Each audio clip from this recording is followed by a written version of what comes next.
اعتکاف پرانی عبادت ہے۔ پچھلی امتوں میں بھی اعتکاف کی عبادت موجود تھی۔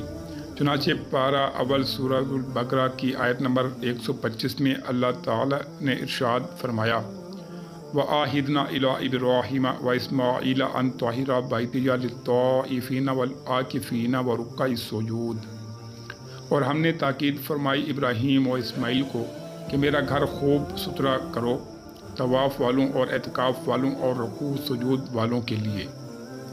پاکیزگی اور صفائی کا خوب رب کعبہ کی طرف سے فرمان جاری کیا گیا۔ مفسر شہیر حکیم الامت حضرت مفتی احمد یار خان رحمۃ اللہ علیہ فرماتے ہیں معلوم ہوا کہ مسجدوں کو پاک صاف رکھا جائے، وہاں گندگی اور بدبودار چیز نہ لائی جائے، یہ سنت انبیاء ہے۔ یہ بھی معلوم ہوا کہ اعتکاف عبادت ہے اور پچھلی امتوں کی نمازوں میں رکوع سجود دونوں تھے۔ یہ بھی معلوم ہوا کہ مسجدوں کا متولی ہونا چاہیے اور متولی صالح پرہیزگار انسان ہو۔ مزید آگے فرماتے ہیں طواف و نماز و اعتکاف بڑی پرانی عبادتیں ہیں جو زمانہ ابراہیمی میں بھی موجود تھیں۔ 10 دن کا اعتکاف۔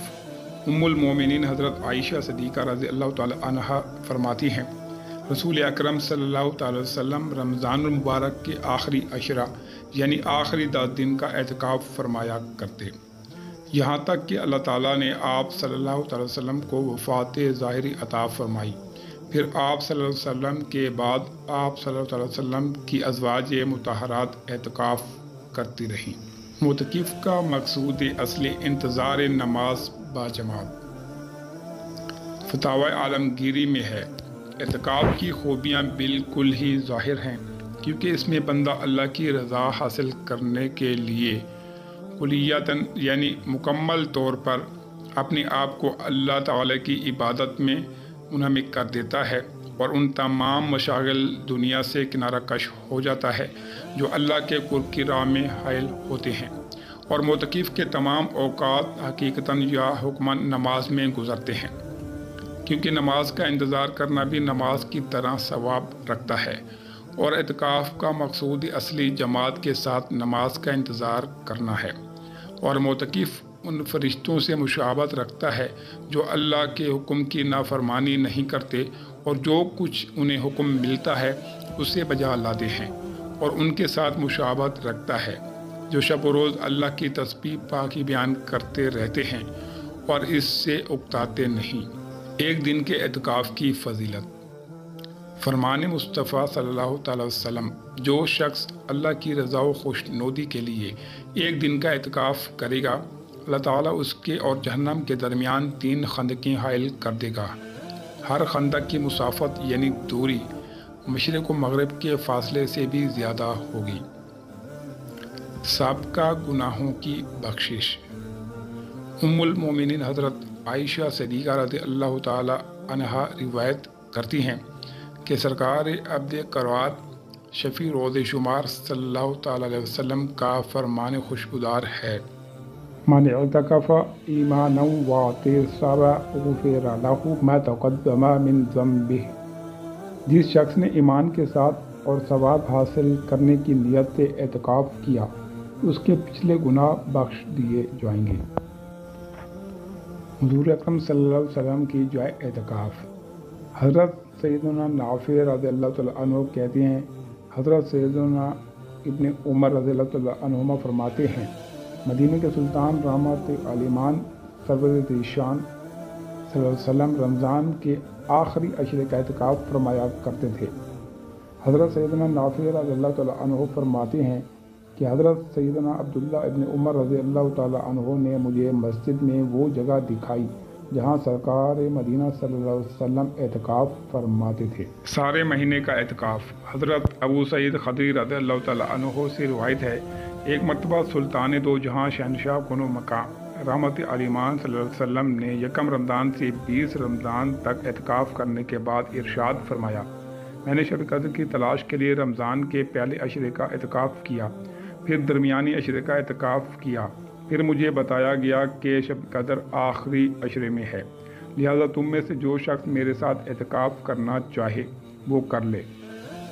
ترکی خیمے میں اعتکاف۔ حضرت سیدنا ابو سعید خدری رضی اللہ تعالیٰ عنہ فرماتے ہیں، سرکار مدینہ صلی اللہ تعالی وسلم نے ایک ترکی خیمے کے اندر رمضان مبارک کے پہلے عشرے کا اعتکاف فرمایا، پھر درمیانی عشرے کا، پھر سر اقدس باہر نکالا اور فرمایا، میں نے پہلے عشرے کا اعتکاف شب قدر تلاش کرنے کے لیے کیا، پھر اسی مقصد کے تحت دوسرے عشرے کا اعتکاف بھی کیا، پھر مجھے اللہ کی طرف سے یہ خبر دی گئی کہ شب قدر آخری عشرے میں ہے، لہذا جو شخص میرے ساتھ اعتکاف کرنا چاہے وہ آخری عشرے کا اعتکاف کرے، اس لیے کہ مجھے پہلے شب قدر دکھا دی گئی تھی، پھر بلا دی گئی، اور اب میں نے یہ دیکھا ہے کہ شب قدر کی صبح کو گیلی مٹی میں سجدہ کر رہا ہوں، لہذا اب تم شب قدر کو آخری عشرے کی تاک راتوں میں تلاش کرو۔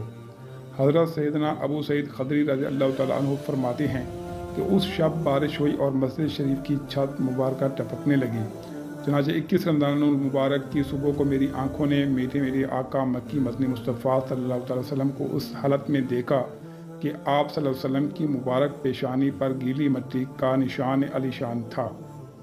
سب سے بڑا مقصد شب قدر کی تلاش ہے، اور راجع یعنی غالب یہی ہے کہ شب قدر رمضان مبارک کے آخری 10 دنوں کی تاک راتوں میں ہوتی ہے۔ اس حدیث مبارکہ سے یہ بھی معلوم ہوا کہ اس بار شب قدر 21ویں شب تھی، مگر یہ فرمانا کہ آخری عشرے کی تاک راتوں میں اس کو تلاش کرو، اس بات کو ظاہر کرتا ہے کہ شب قدر بدلتی رہتی ہے، یعنی کبھی 21، کبھی 23، کبھی 25ویں، کبھی 27ویں، تو کبھی 29ویں شب۔ مسلمانوں کو شب قدر کی سعادت حاصل کرنے کے لیے آخری عشرے کے اعتکاف کی ترغیب دلائی گئی ہے، کیونکہ معتکف 10 دن مسجد ہی میں گزارتا ہے، اور ان 10 دنوں میں کوئی سی ایک رات شب قدر ہوتی ہے، اور یوں وہ شب قدر مسجد میں گزارنے میں کامیاب ہو جاتا ہے۔ ایک اور نکتہ اس حدیث پاک سے یہ بھی معلوم ہوا کہ رسول پاک صاحب الولاق صلی اللہ علیہ وسلم نے خاک پر سجدہ ادا فرمایا، جبھی تو خاک کے خوش نصیب ذرات سرور کائنات شہنشاہ موجودات صلی اللہ علیہ وسلم کی نورانی پیشانی سے چمٹ گئے تھے۔ 2 حج اور 2 عمرے کا ثواب۔ جس نے رمضان المبارک میں 10 دن کا اعتکاف کر لیا وہ ایسا ہے جیسے 2 حج اور 2 عمرے ادا کیے۔ اعتکاف کرنے والا گناہوں سے بچا رہتا ہے اور اس کے لیے تمام نیکیاں لکھی جاتی ہیں جیسے ان کے کرنے والے کے لیے ہوتی ہیں، بغیر کیے نیکیوں کا ثواب۔ مفسر شہیر حکیم الامت حضرت مفتی احمد یار خان رحمۃ اللہ علیہ فرماتے ہیں، یعنی اعتکاف کا فوری فائدہ تو یہ ہے کہ یہ معتکف کو گناہوں سے باز رکھتا ہے۔ عقف کے معنی ہے روکنا، باز رکھنا، کیونکہ اکثر گناہ غیبت، جھوٹ اور چغلی وغیرہ لوگوں سے اختلاط کے باعث ہوتی ہیں۔ معتکف کوشہ نشین ہے اور جو اس سے ملنے آتا ہے وہ بھی مسجد و اعتکاف کا لحاظ رکھتے ہوئے بری باتیں نہ کرتا ہے نہ کراتا ہے، یعنی معتکف اعتکاف کی وجہ سے جن نیکیوں سے محروم ہو گیا، جیسے زیارت قبور، مسلمان سے ملاقات، بیمار کی مزاج پرسی، نماز جنازہ میں حاضری، اسے ان سب نیکیوں کا ثواب اسی طرح ملتا ہے جیسے یہ کام کرنے والوں کو ثواب ملتا ہے انشاءاللہ۔ روزانہ حج کا ثواب۔ حضرت سیدنا حسن بصری رضی اللہ تعالیٰ عنہ سے منقول ہے، معتکف کو ہر روز ایک حج کا ثواب ملتا ہے۔ اللہ تعالیٰ سے دعا ہے کہ وہ ہمیں رمضان المبارک میں خوب نیکیوں کی توفیق عطا فرمائے، آمین۔ محترم ناظرین، اعتکاف کے حوالے سے ہماری اس معلوماتی ویڈیو کو اگر آپ نے پسند کیا ہے تو لائک اور شیئر ضرور کیجیے، اور کمنٹ باکس میں اپنی قیمتی رائے کا اظہار بھی ضرور کیجیے گا، اور تکوین ٹی وی کو سبسکرائب کرنا مت بھولیے گا۔ اللہ حافظ۔ اللہ ہم سب کا حامی و ناصر ہو۔